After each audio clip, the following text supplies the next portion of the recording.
Ayan, okay na siya. Ngayon, yung binil naman nila, asing kumpasa talaga ka-basic wala na eh. Yung ginawa natin, dahil medyo marumi na,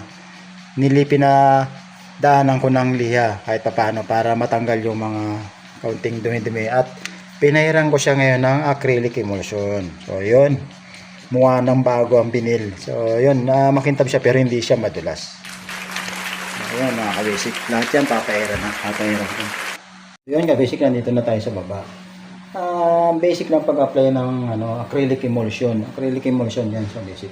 Uno lang pala ginamit ko kasi pag dos makalat. So, uno lang gamit ko. Paunti-unti lang sa uso ko. Ganyan lang din.